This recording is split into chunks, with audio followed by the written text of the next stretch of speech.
Hermanos, la prevención hay que ponerle atención. Y la prevención a nosotros nos ha venido para todos casos, para muchos casos. Qué prevención tan linda con el diluvio, y 8 personas se salvaron, hermanos. Y se llevó, a ver, ¿quién recuerda cuántos años se llevó Noé para hacer el arca? 120. 120. ¿Cuánto se tardan en hacer un jumbo? ¿Ah? Yo fui allá a Seattle y cuando entré a la planta de ahí de Seattle me dijeron, mire, este jumbo lo tenemos terminado, me dijeron, en 6 meses. ¿Cuánto? 6 meses. ¿Acabadito? Sí, lo vamos a inaugurar volando, me dijo un exalumno que trabajaba ahí. Y el arca 120. 120 en donde cuántas generaciones estuvieron viendo. ¿Y sabe qué hacían de Noé? Loco. Ni siquiera estar viendo que estaba haciendo el arca, no lo tomaron como una prevención. Nosotros, creo, hermanos, que estamos prevenidos según Primera Tesalonicenses, capítulo 5 y versículo 1. Y Pablo, como ya se había hablado tanto, porque ya Cristo ya se había ido. Ustedes saben que cuando Pablo escribió la carta a los tesalonicenses, pues ya Cristo ya estaba en la presencia del Padre, sentadito a la par. Pero se había hablado tanto de que ya se había ido, porque él lo dijo. No él. Los ángeles, unos varones que estaban el día que él ascendió, le dijo a los mismos que estaban ahí, miren, no se sientan tristes. Así como lo están viendo ir, así va a venir, les dijo. Va a regresar. Y de a partir de ahí, hermanos, de ese día, se empezó a hablar para los cristianos de la segunda venida de Cristo. Para el pueblo judío no. Para ellos el que se fue profeta y ya no iba a regresar. Ellos están esperando su primera venida. Pero para los que ya creían en el Redentor, el que murió en la cruz, se empezó a hablar de la segunda venida. Pues en 1 Tesalonicenses capítulo 5 versículo 1 dice Pablo, pero acerca de los tiempos y de las ocasiones, no tenéis necesidad, hermanos, de que yo les escriba, porque vosotros sabéis perfectamente que el día del Señor vendrá así como ladrón en la noche, como terremoto, como terremoto. Yo no conozco todavía a algún ladrón sobado que le mande telegrama a la persona donde se le va a meter en la noche. Comunícole que hoy 12:30 de la noche entraré a su casa para robar. No existe el ladrón que mande, me va a avisar. Pues hermanos, me llama la atención que en el versículo 1 del capítulo 5, 1 Tesalonicenses, menciona 2 términos que hay que descifrarlos bien. Acerca de los tiempos y de las ocasiones. Hay tiempos y hay ocasiones. Hay diferencia. ¿Por qué razón? Porque los tiempos, eso ya sabemos cómo se miden. Hay un tiempo cronológico, que es con lo que medimos los humanos, y hay un tiempo de Dios, el Kairos, que es como Dios. Nosotros, para nosotros, un día sencillamente es de 24 horas, que no es tan exacto hoy, pero ¿cómo se hizo el día? Pues es un proceso natural. La Tierra tiene su eje imaginario que gira y el sol está fijo. Nosotros decimos, ya salió el sol no sale. El sol está fijo. Pero como la Tierra da vuelta, en esa rotación, en su propio eje, la Tierra se tarda aproximadamente 24 horas en cerrar la vuelta. Qué bonito, ¿verdad? Tremendo. Y ahí se mide un día, pero un día que nosotros le llamamos día a donde hay sol, eso es de día, y de noche es donde está la luna, ¿verdad? Pero el día, medida cronológicamente, es de 24 horas, que se compone de día y noche, 24 horas. Ese es lo cronológico, tiempos. Se miden como también por semanas, semana de 7 días. Se establecieron 7 días calculando, porque para distribuir por semanas, esas determinaciones de 7 días en todo el año, que aproximadamente nos resultan aproximadamente 53 semanas en todo el año. Eso es tiempo, ¿o no? Es una manera de medir el tiempo. Ah, pero no lo quiere medir por semanas. No, entonces se mide por meses. Y hay meses que para distribuir bien en lo que tarda la Tierra en darle vuelta alrededor al Sol, porque le da una vuelta, ese es otro movimiento que cierra un año. Para distribuir ese año, distribuyeron el tiempo con meses de 30 días y de 31 días, excepto el mes de febrero, que cada cuatro años tiene 28 días y al quinto año tiene 29. Y se le llamó un año común y al otro se le llamó bisiesto. Eso es medir tiempo. Lo estableció. Mire, el hombre se dio cuenta, pero esa medición es natural. No es que el hombre le imprima velocidad a la Tierra para que cabal haga el año. Eso es natural, pero es tiempo cronológico.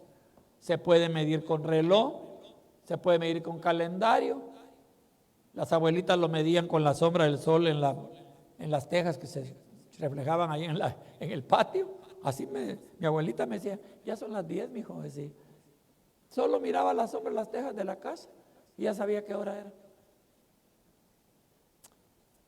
Pero vienen las ocasiones.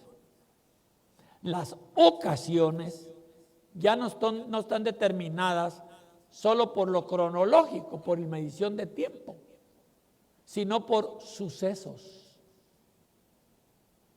por situaciones. Esas son las ocasiones. Es diferente, no es lo mismo. ¿Cómo se los ejemplifico? Vamos a ver. Cuando usted cumple años, a usted le dieron una fecha que nació. Y cuando vuelve a repetirse esa fecha, con solo cambio de año, le dicen a usted que está cumpliendo años. ¿Verdad que sí? Les cuento que el 4 de mayo que pasó yo cumplí años. Cumplí mis 37 años.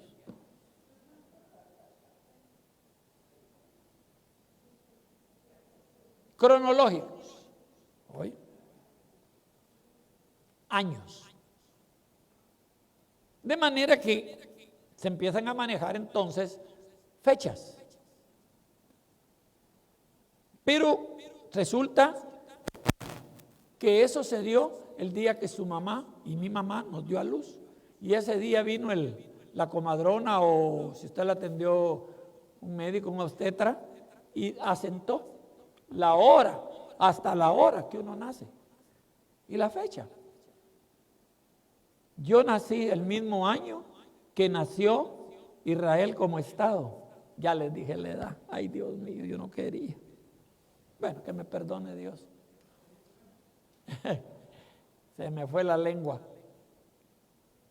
El año que Israel, el 14 de mayo, estaba obteniendo ya la resolución de las Naciones Unidas para tener ese territorio que le dieron ahí, en el año 1948. 10 días antes nací yo, 10 días tenía yo de nacido. Yo le di la bienvenida al Estado de Israel. Pero hermanos, eso es cuando la mamá tiene al bebé. ¿Cómo se dio? Pues hubo tiempo. El obstetra dice, mire, son tantas semanas, que no son tan exactas hoy. En esta cuestión de la gestación, pues se calculan, ¿verdad? Unas semanas. Y entonces por eso el obstetra le dice a la señora, mire, puede ser unos 15 días antes, unos 15 días después. Pero le da más o menos la fecha, más o menos, cronológicamente. Pero ¿cuál es el suceso? El suceso ahí es el embarazo. ¿Por qué? Porque cuando la señora llega con el esposo y le dice, mi amor, te cuento que me dieron esta cosita como lapicero y me dijeron que hiciera pipí, que le hiciera así, mira, y fíjate que ahora aquí me aparece un signo más positivo, dice, y en otros dice preñate, está preñada, ese es el término que usa, es el término médico, ¿verdad? Preñez. ¿Eso qué es? ¿Tiempo? No, es suceso. Ese es un suceso porque no supo medir el tiempo. No previó el tiempo. No se dio cuenta cuándo te tocaba ovular. Y como no se dio cuenta, resultó que el suceso fue un embarazo. ¿Sí me explico, hermano? No es lo mismo suceso que tiempo. Hay un suceso, dice Pablo, que no podemos ignorar. ¿Cuál es? Pues un suceso es de que Jesucristo va a tener una segunda venida. Ese es un suceso. Va a venir. Y que viene hoy. Aunque muchos no lo crean, viene. Pero hay otro suceso, que antes de que Él venga, lo que le llamamos la segunda venida, Él toma una decisión porque ya había una profecía dada a Daniel o por Daniel, las famosas 70 semanas. Se cumplen 69 semanas como a través de ciertos sucesos. Ahí hay algunos sucesos. Y llegamos al suceso más hermoso, hermanos, que es cuando nuestro Señor Jesucristo nos gana la redención y la salvación en la cruz del Calvario y se cierra la semana 69.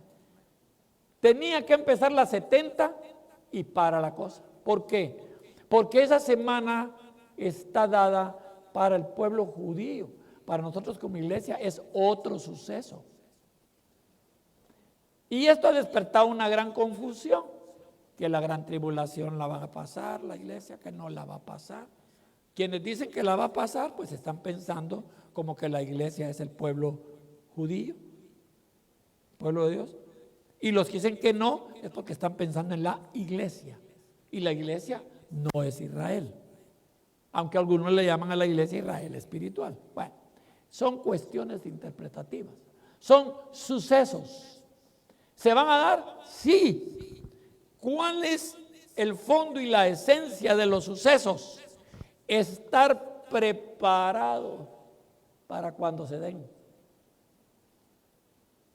Sí. A ver, hermanas, se embarazan, pero el suceso que están esperando para finalizar ese embarazo, ¿cuál es? Parir o dar a luz. ¿Verdad que sí? Hay que prepararse. ¿Y qué pasa? Antes no se hacía así, pero hoy, pues la dama, la señora, tiene su obstetra y su ginecólogo para estarle haciendo chequeos permanentes durante esos 9 meses. Y por supuesto, creo que no se les olvida estar tomando su ácido fólico para preservar la carga genética del bebé que viene, que no vaya a haber problemas. ¿Qué es eso? Estarse preparando para el suceso.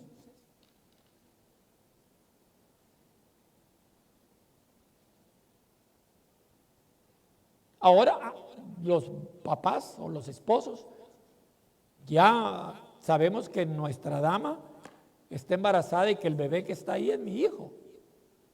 ¿Y qué hacemos los papás? Estamos locos, ¿verdad? Porque vamos a ser papá. Inmediatamente estamos siempre, pendientes de cómo va la cosa. Hasta ahora, bueno, cuando yo tuve mis hijos, pues todavía no había ultrasonido.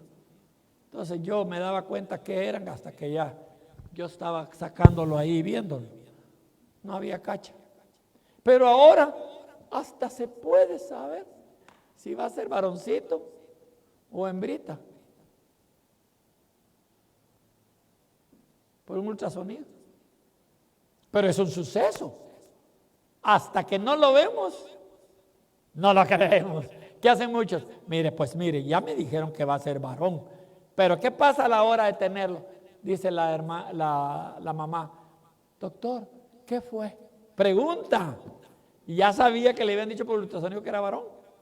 Pero como ese es un suceso. Pues hay un suceso que viene. O es el arrebatamiento, o es la segunda venida de Cristo.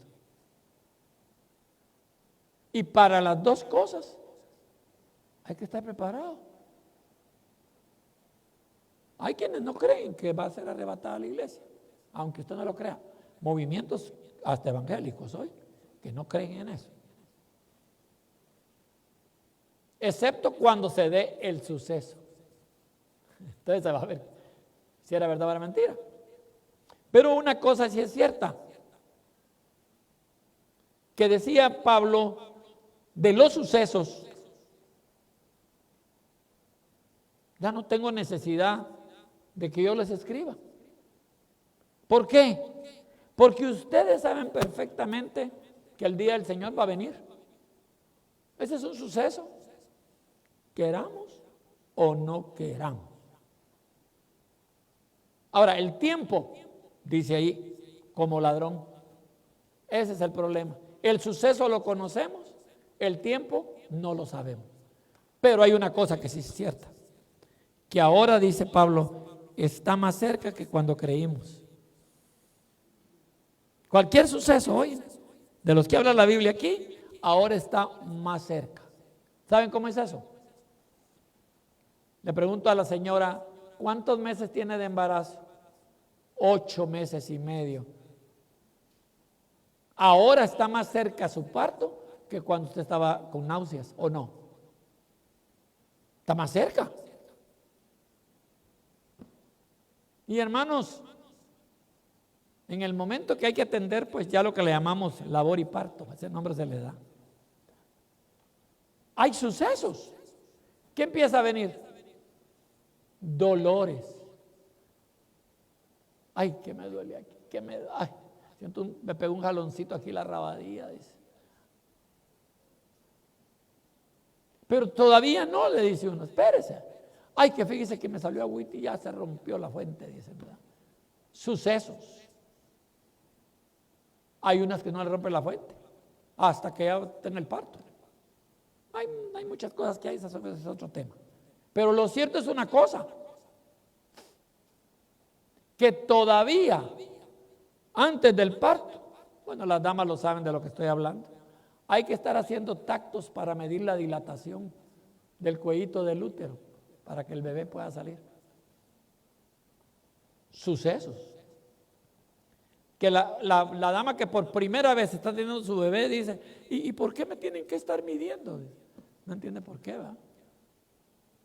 Sucesos. Pues hermanos, hay 8 maneras de prepararse. Hoy hay 8 maneras de prepararse y es en el capítulo 5 hoy. ¿Cuál es la primera manera de prepararnos? Primero, cuidarnos. Es lo primero. Cuídese. Cuídese. Cuando uno lee el versículo 4 del capítulo 5, primera Tesalonicenses, dice, mas vosotros, hermanos, no estáis en tinieblas, para que aquel día os sorprenda como ladrón. porque todos vosotros sois hijos de luz e hijos del día. No somos de la noche ni de las tinieblas. Por tanto, dice, no durmamos como los demás, sino velemos y seamos sobrios.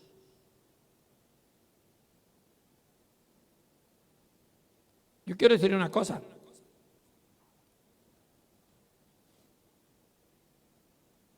Yo no me animaría a haber llevado a mi esposa que me la atendiera un obstetra si hubiera estado bien borracho. ¿Se anima usted a dejarse operar con un cirujano borracho? ¿Ah? O que le atiende el parto a su esposa bien. Dios me guarde. Nunca, ¿verdad? Entonces, el versículo 8 dice, pero nosotros no somos del día, seamos sobrios, habiéndonos vestido con la coraza de fe y de amor y con la esperanza de salvación como yermo. Entonces el versículo 10 dice, quien murió por nosotros para que ya sea que velemos o que durmamos, vivamos juntamente con él. Hermanos, lo primero es estarnos cuidando. Cuidando. Que, es que mire, pastores, que como dicen que no hay tal arrebatamiento a la iglesia, sino que vamos a pasar la gran tribulación. Mire, deje al mundo discutiendo eso. Nosotros lo que tenemos que hacer es cuidarnos. Le voy a explicar por qué. En los partos hay veces que se supone que el parto va a salir bonito, normal. Y cuando ya está uno ahí ya para hacer el trabajo de labor y parto, resulta que la criatura no va a poder salir. A pesar de que ahora hay técnicas para tomar la encefalometría, medirle el encéfalo a la criatura ahí y medir la dilatación, lo máximo que puede llegar la dama para que pueda salir la criatura. Pero a pesar de todo eso,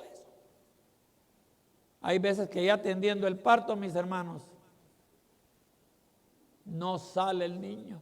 ¿Y qué creen que hay que hacer? Una cesárea. Una cesárea. Ya no va a ser un parto, va a ser una cirugía. Y entonces, ¿qué es lo que se hace ahora? Cuidarse bien. ¿Para qué? Para que el obstetra tenga más o menos la medición del encéfalo de la nueva criatura y la dilatación, porque las damas tienen fisiológicamente establecido cuánto es la capacidad de un encéfalo que pueda salir la criatura. Por eso, ahora le aconseja que a la dama que se cuide los 9 meses. ¿Para qué? Para el suceso final, que es el parto. Pues tiene que cuidarse. Ahora, va a estar usted preguntando, doctor, ¿y para qué me voy a cuidar si yo lo voy a tener así normalmente? ¿Quién dice que la mujer lo puede establecer? Ella quiere tenerlo normal.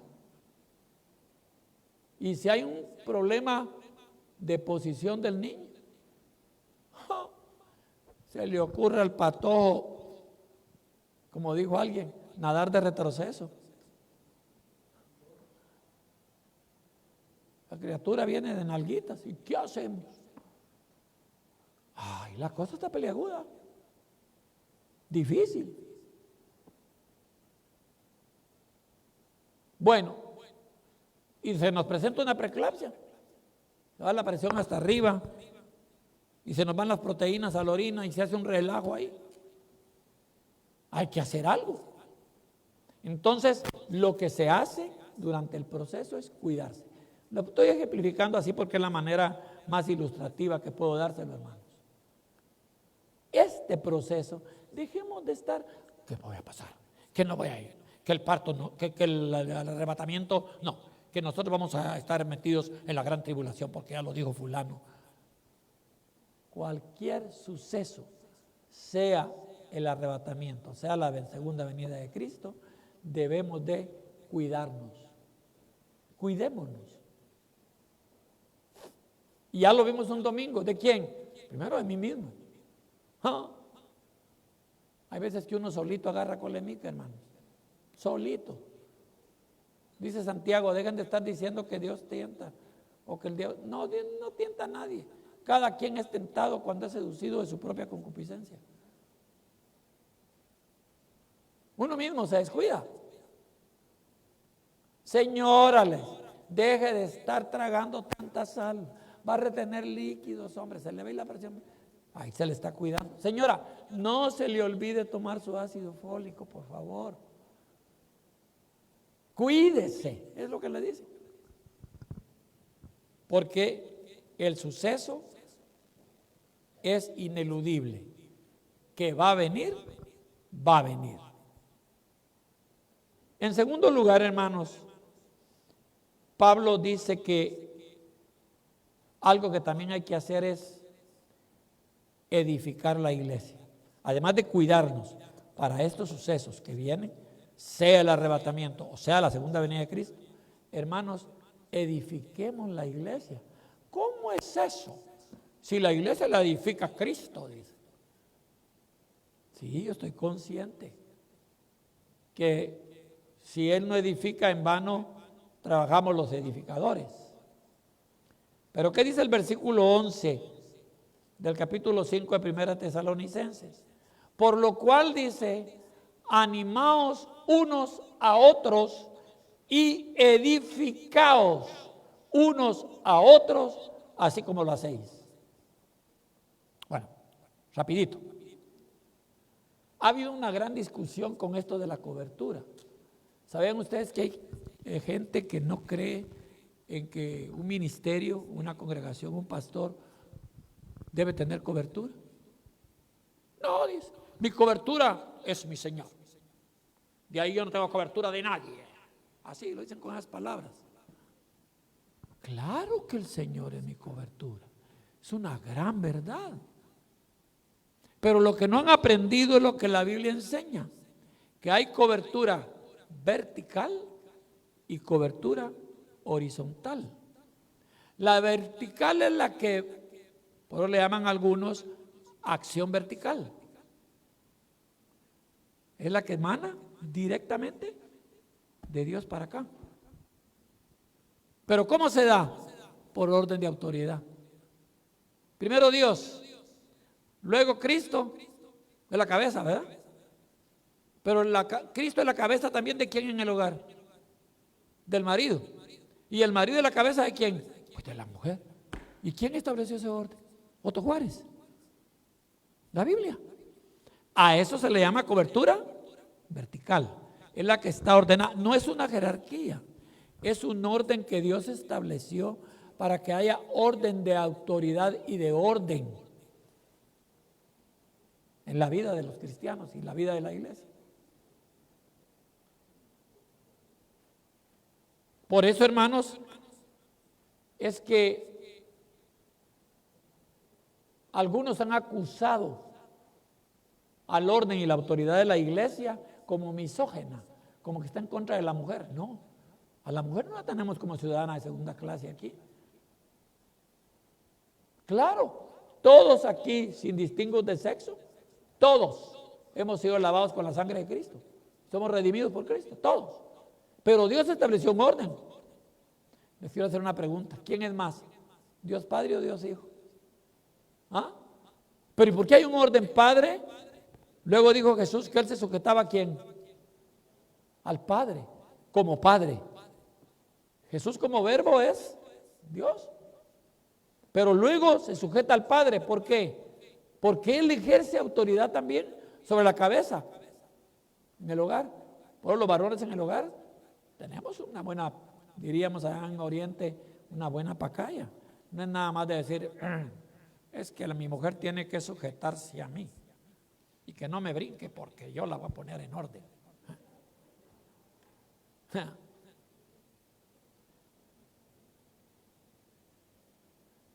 Como dijo aquel hermano, ¿eh?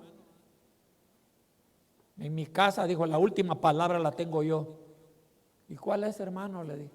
Cuando le digo a mi esposa, lo que tú digas, mi amor, dice aquel. No, esa es cobertura vertical. Pero hay una cobertura horizontal que nos damos todos nosotros. ¿Para qué? ¿Para qué?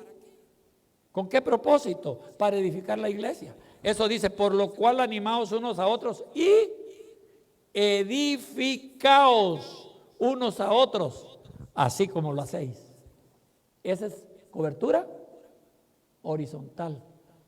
Ustedes son mi cobertura, hermanos. ¿Por qué voy a decir yo que no? Son mi cobertura. En el orden vertical, yo soy cobertura de ustedes, ¿sí o no? No dice la escritura, sujetados a vuestros pastores. En el orden vertical de autoridad y de orden. Pero en el orden horizontal, ¿qué dice Pedro? Apacentad la grey de Dios. Primera Pedro, para los que les guste llevar notas. Primera Pedro capítulo 5, versículo 1. Apacentad la grey de Dios que está entre vosotros. Número 1. ¿A quién le está hablando? A todos. Yo, anciano también entre vosotros. Miren qué bonito. Él se incluye ¿cómo? En una cobertura horizontal también. No como teniendo señorío sobre ella. No somos señores unos de los otros. Yo no soy señor de ustedes. Aunque algunos me dicen el señor Otto, me dicen por costumbre.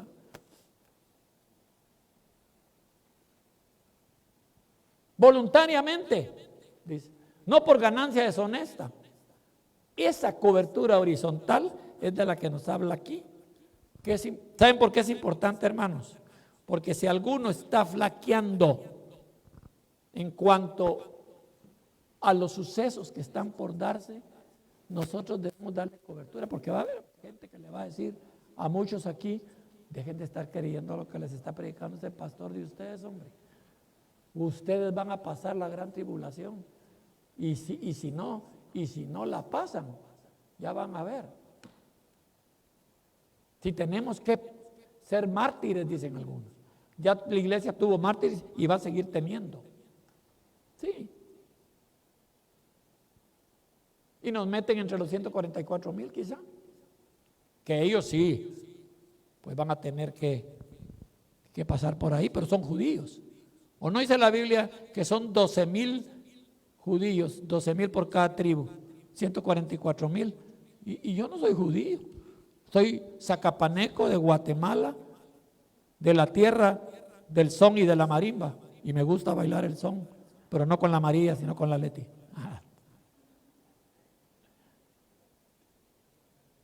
Pues hermanos, hay que edificar la iglesia. Ahí es donde ya no entendemos.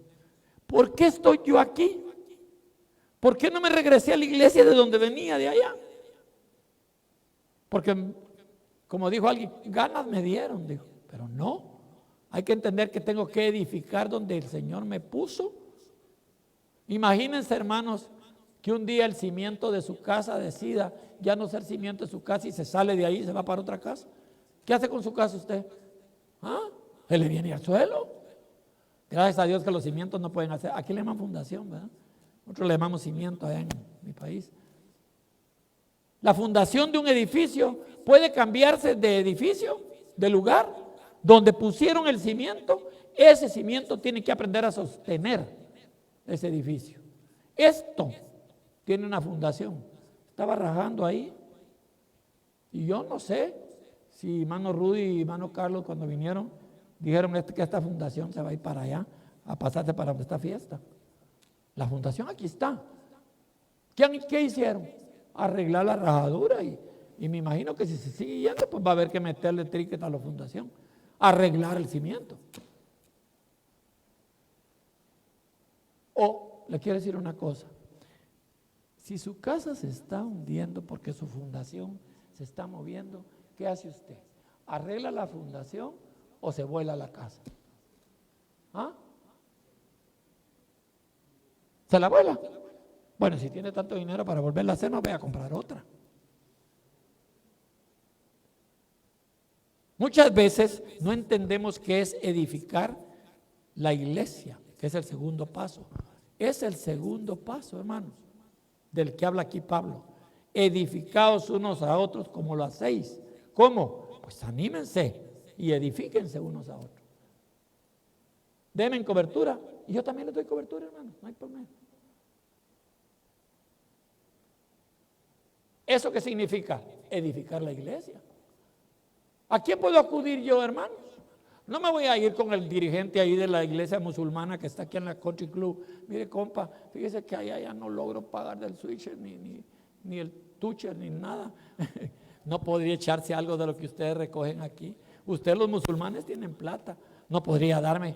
Me va a decir que quiere que yo sea su cobertura. Hablándome así, tipo árabe, ¿verdad? Y me vuelvo cobertura de los, ¿qué? Baja malajai. Y empiezo a predicar en árabe yo aquí después, la semana entrante. No se edifica así la iglesia. Pero Pablo dijo, hay que edificarla. Hay que edificarla. ¿Cómo? Alentando, es lo número 1. Según Juan 16:7 dice que es alentando. Edificando, es lo segundo que mencionó Pablo ahí. Alentar es dar ánimo, ¿verdad? Y luego edificar, pues ya les expliqué a ustedes que es que nosotros entendamos qué es ser fundamento o cimiento, si es la palabra correcta, ¿verdad? En tercer lugar, esto algunas veces cuando el pastor lo dice suena como que se está echando él a su favor la predicación. Pero hermanos, según Pablo, lo tercero que tenemos que hacer para prepararnos para que sea arrebatamiento o sea la segunda venida de Cristo, respetar los líderes. Sí, cuando digo los líderes no estoy hablando solo del pastor, también los ancianos hoy. Le voy a contar rapidito. Ahí es que yo siempre tengo esa maña de dar anécdotas, sobrevivencias, pero eso no se me va a quitar, es difícil. Es que hermanos son el soporte de lo que uno enseña y predica, las vivencias y lo que ha sucedido. En Zacapa tuvimos un joven que era lustrador, era primero, no, ayudante de camioneta. Las dos cosas, ¿verdad? Lustró y después fue ayudante de buses, de aquellos que se van en la portezuela, Zacapa, Chiquimula, Santa Lucía, van gritando, ¿verdad? Ahí en nuestros pueblos. Y ellos van subiendo a la gente y cobran y colgados van de las camionetas, de los buses. Eso era el muchacho. Llegó el terremoto, no había llegado el terremoto, y llegó al Señor. Cuando llegó al Señor, había un hermano que tenía una zapatería y le dijimos, mire, ya no queremos ver a este hermano colgado de la camioneta. De repente se descuelga de ahí, le pega una arrastrada en la carretera, un carro. Entonces dijo, mándenmelo. Y le dio trabajo en la zapatería. Trabajó en la zapatería. Pero de ahí no, decía él, aquí no gano mucho. Empezó a bajar el negocio. Se vino el terremoto. Y el hermano que tenía construcción necesitaba carpinteros y él no era carpintero. Pero dijo, yo aprendo, dijo. Se metió con el hermano que construía y aprendió carpintería y construcción. Pero en los ratos iba a meter al taller del hermano y aprendió también carpintería de ebanistería, o sea, de muebles finos. Entre ese lapsus empezó a irse con este hermano a una aldea a predicar. Aquel que ayudaba en camionetas. ¿Y qué creen? Se puso a estudiar y llegó a ser pastor. Llegó a ser pastor y se fue a otro departamento de Guatemala. Se fue para allá de pastor, ya con estudios. Pero de repente necesitábamos pastor nosotros porque el de nosotros se iba. Y se viene este muchacho, el que fue ayudante, se viene y llega a ser pastor en nuestra iglesia. Y cuando llegó a nuestra iglesia, ¿qué creen? Todos los muchachos eran de la época de él y llegó el pastor. Bueno, yo era no de la época de él, ¿verdad? Tal vez más niño que él.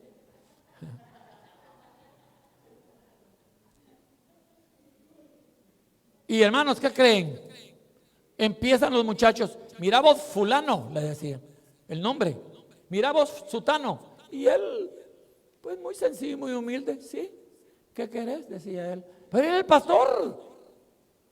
Y un día, hermanos, bueno, hermanito, les dije, me van a perdonar, pero hoy el estudio que voy a dar sobre tener en alta estima a los que os presiden.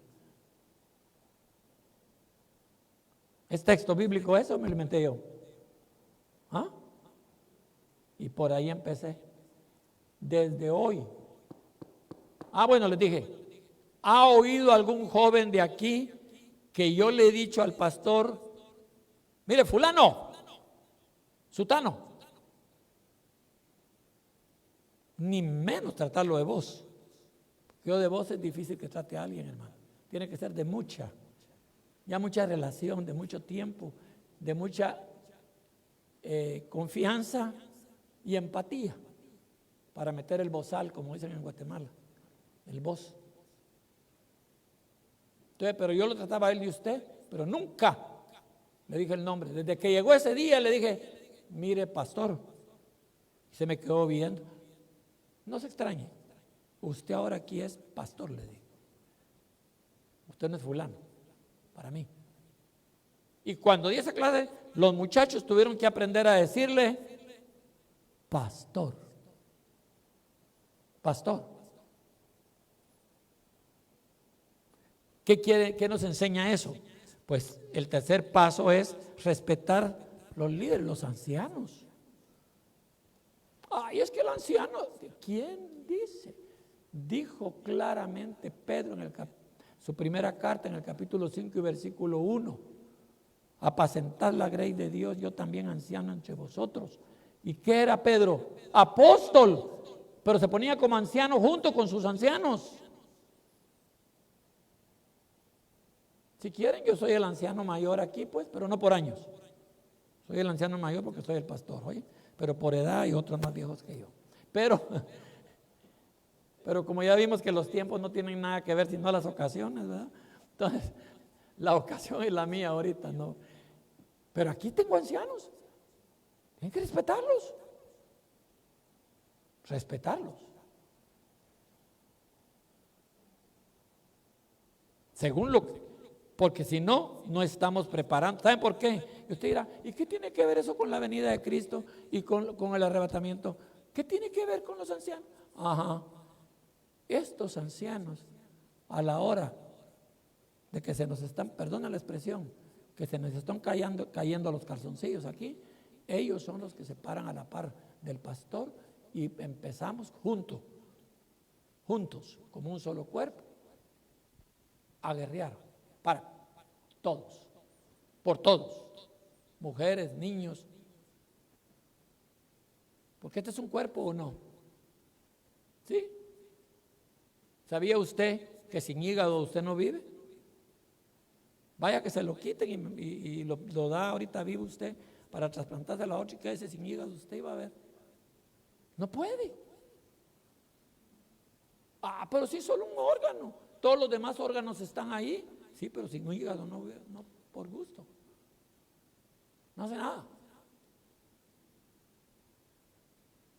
De manera que una manera de prepararnos es, hermanos, que hay que tomar en cuenta muy bien el respeto a nuestros líderes.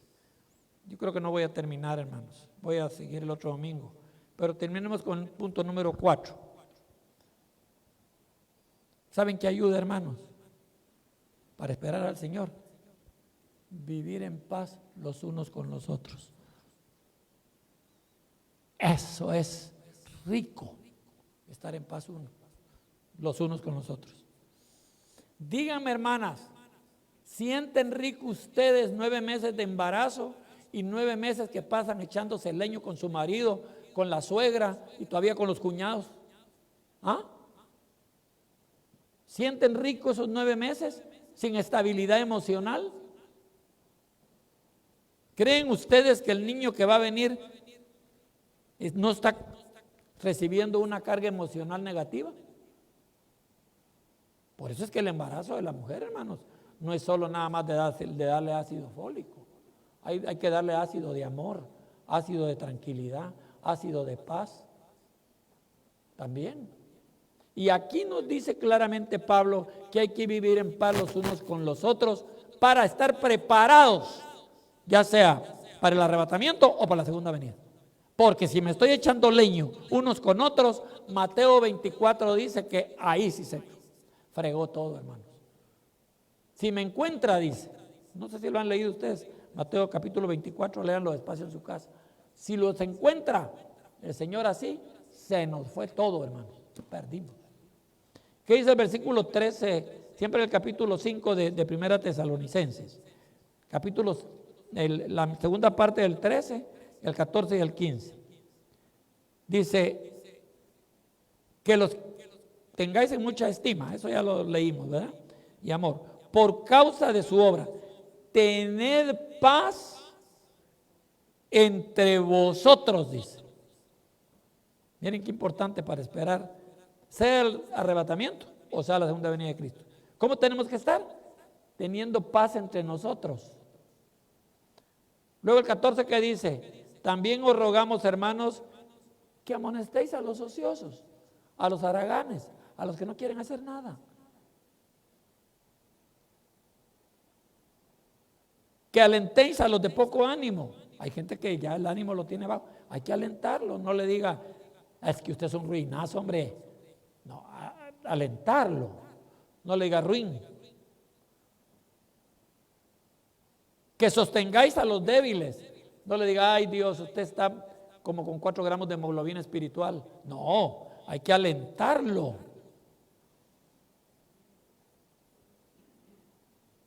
Aún sostenerlo, dice Pablo. Hay que sostener al débil. Al que está débil, aquí, como hace las de aquel presidente que dicen, no me consta. Así hacemos muchas veces. Hubo un presidente, dicen, a mí no me lo crean, que dijo, cuando yo tomé la presidencia, dijo, todos los de este país estaban, dijo, en la orilla del abismo. Pero ahora conmigo todos dimos un paso adelante, dijo.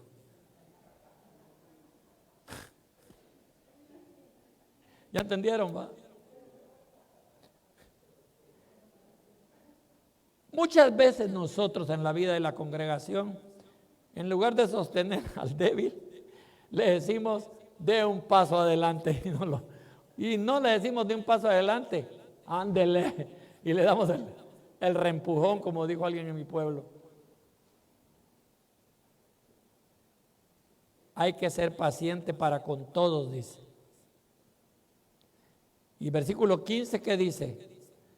Mirad que ninguno pague a otro mal por mal. Antes, seguid siempre lo bueno unos para con otros y para con todos, sin discriminación. Es que este es mi más cuate, este es mi clan. Aquí no hay clanes. De aquí, hermanos, vamos a seguir siempre lo bueno unos y para con todos.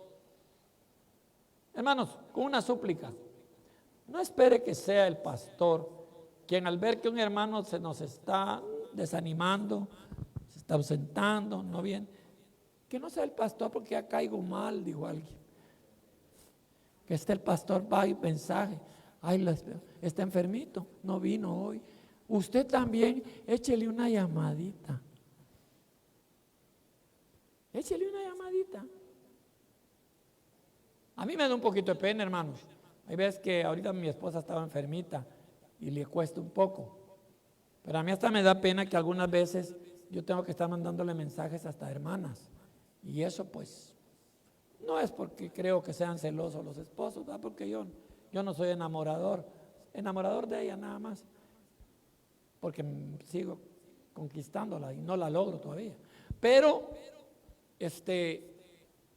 pienso, hermanos, que entre nosotros los varones echémonos una llamadita y las hermanas échense una llamadita entre ustedes para que no haya aquel morbo de decir este hermanito ya estaba mensaje con la hermana, porque ahora en este tiempo estos aparatitos pueden ser de beneficio y pueden ser peligrosos, ¿verdad? Y uno tiene que ser prudente. Pero hermanos, démonos una manita, animémonos. Eso es bueno. Según lo que dice 1 Tesalonicenses 5:15, ¿verdad? Animémonos. Si usted mira que alguien está de capa caída, pues una llamadita cae bien. Y de repente, pues dígale, mire, puedo llegar a verlo o a verlos. Y se lleva, hermanos, ¿qué le cuesta llevarse una de sus 40 champurradas de ahí de la guatemalteca? Tan caras ahora, ¿verdad? Pero mire, pues llévese unas quesadillas, pues, pero de las guatemaltecas, no de las mexicanas. O si también de las mexicanas, lleve las dos y se va a sentar a tomar cafecito con un hermano. Visítelo. Termino con esto. Esta semana me llamó una señorita hija de un hermano que no está viniendo aquí a la congregación por razones de trabajo. La hija estaba hasta en California. ¿Y cuál fue mi sorpresa? Que pastor la llamo. Ay, yo sentí alegría. ¿Y qué tal estás? Según yo me estaba llamando de California. Pues bien, pastor, aquí estamos en Texas, aquí en Dallas trabajando. ¿Qué? Sí. ¿Y tu pareja? Porque no está casada todavía. Aquí está también, ya se vino. Hija, por Dios, qué bueno que me llamas. ¿Tenés alguna lucha? Sí, me dijo, para consulta médica. Que por cierto tengo que mandarle el bill. Pero miren, ¿qué creen ustedes? Ese hermanito no ha podido venir porque no lo dejan venir del trabajo. Y me pone un mensaje. Gracias por atender a mi hija. Según él, yo no la iba a atender porque ella se fue. Y así nos está viniendo gente que me busca, hermanos, porque yo estoy pendiente. Hay un hermanito ahí que ya se lo tengo recomendado, el hermano José, que anda bien desanimado, bien triste.